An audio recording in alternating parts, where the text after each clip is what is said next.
How to find SKU on Walmart. Let's get started. First, launch your Walmart account. You will be directed to the home page. Now navigate to any of the product whose SKU you wanna know. All you have to do is click on the product. With that, scrolling down you're gonna find all the details of the product.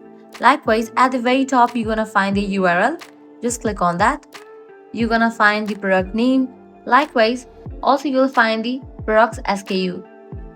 The number you get is the SKU for the product.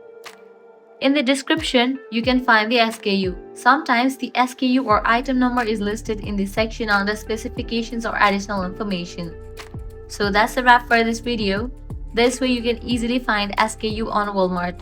If this guide was helpful, don't forget to like, share and subscribe to our channel. Thanks for watching.